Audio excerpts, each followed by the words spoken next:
আসলে আমাদের প্রত্যাশা কিন্তু অনেক। দেখেন আমরা যখন সরকার গঠন করি এটা কিন্তু আমাদের জনগণের টাকা দিয়ে সরকার গঠন করা হয়, কিন্তু দেখা যায় যে সরকার গঠন করছে শুধু একমাত্র হচ্ছে যে জনগণের খেদমত করতে, কিন্তু তারা তো জনগণের খেদমত করে না, বরঞ্চ মানুষ আমরা যারা আছি তারা হচ্ছে যে তাদের চামচাগিরি করি, তাদেরকে উল্টা মানে হচ্ছে যে তাদের দাসত্বগিরি করি। তারারে আমরা রাখছি হচ্ছে যে আমাদের কাজগুলো করে দেওয়ার জন্য, কিন্তু তারা হচ্ছে যে দিন শেষে কী করে না, কাজগুলো সঠিকভাবে করে না।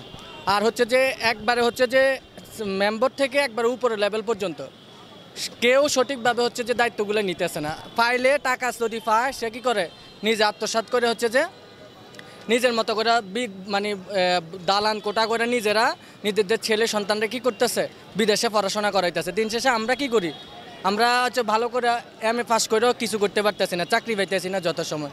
আমি আশা করি হচ্ছে যে ডাক্তার ইউনূস সাহেবে যে সুন্দরভাবে হচ্ছে যে দেশটা গঠন করার জন্য চেষ্টা করতেছে, অবশ্যই ওনার কাছে আমরা আশা করব দেশটা যাতে সুন্দরভাবে গঠন করে। যারা দুর্নীতির সাথে আমার ছাত্র বন্ধুদেরকে হত্যা করেছিল যাতে যথাসময় এটার বিচার করে, এবং ফিলখানা যে আর্মিদেরকে হত্যা করেছিল এটার বিচারটাও যাতে সঠিকভাবে করে, তদন্ত করে। দেখেন আলেম সমাজটা খুব গুরুত্বপূর্ণ।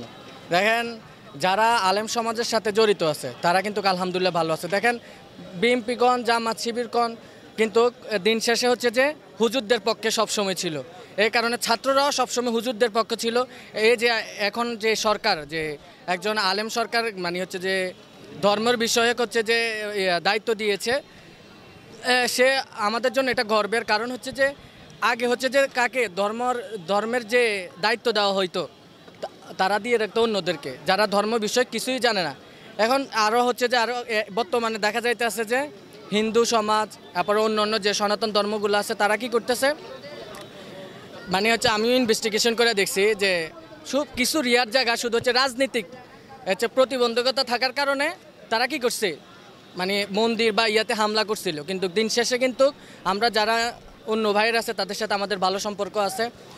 আর আলেম সমাজ অবশ্যই প্রয়োজন, না হয় দিন শেষে আমরা পথভ্রষ্ট হয়ে যাব।